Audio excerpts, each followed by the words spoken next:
Hi, welcome back to Health Score. Today we return to the area of rest and activity, and we're focused today on aerobic exercise.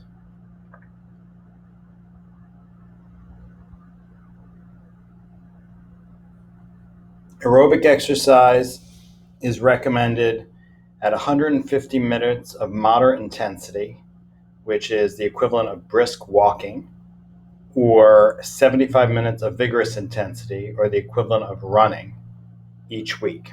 So that's the recommended amount. The evidence for the mortality benefit is well established. What's interesting on this graph, which shows on the x-axis the number of minutes of physical activity per week, and the y-axis the decrease in risk of death, and in a circle the recommended amount of vigorous or moderate, is that moderate intensity exercise at 150 minutes a week actually does better for you than the recommended amount of vigorous intensity of 75 a week. What this shows is that walking is even better than running or brisk walking is even better than running for optimizing health. So people think when I ask them about this question, they often discount the fact that they walk all the time. They think of aerobic exercise as running on the treadmill, and it doesn't have to be. Brisk walking at a 20-minute per mile pace counts and is sufficient if you get to 150 minutes to have a dramatic improvement in your overall health. How exactly does aerobic exercise reduce risk of death? There are several mechanisms that work here. People who exercise have better control of weight and specifically decreased belly fat, which is metabolically active and leads to increased risk for heart disease and metabolic problems.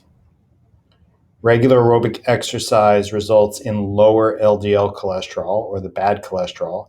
This subsequently reduces the risk of heart attacks and stroke.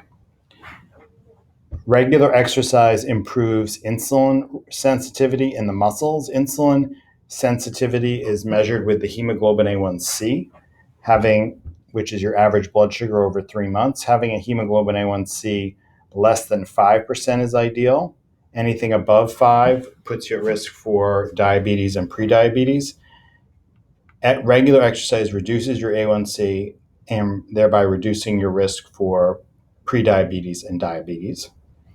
And finally, regular aerobic exercise decreases C-reactive protein, or CRP, which is a marker of inflammation. Inflammation is considered a common pathway to almost all chronic diseases and premature death. So decreasing inflammation has myriad effects on improving health. When it comes to getting in regular exercise, my overall recommendation is about 30 minutes of brisk walking outside a day. The more this is part of your day and the less it's a discretionary activity to schedule on top of everything else you're doing, the more likely you are to follow through. So I'm going to work during COVID, seeing patients in clinic.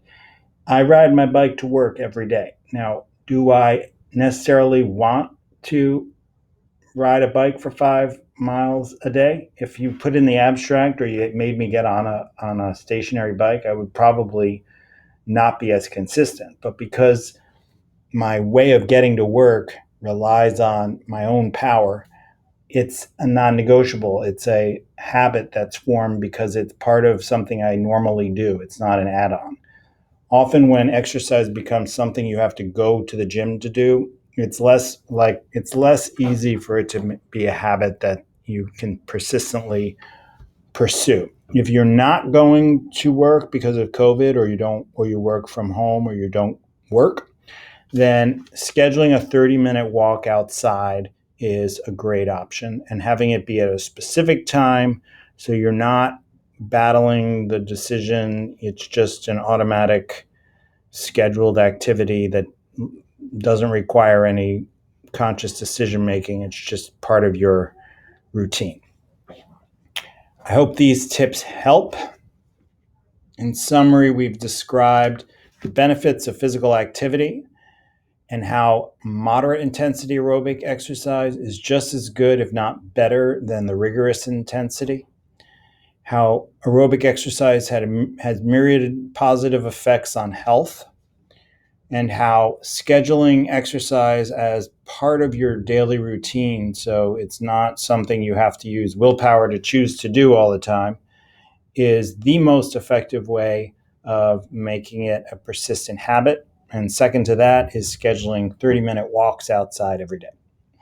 Hope this video has been helpful for you. I hope you're able to achieve these goals, and I wish you the best in your health. Thank you.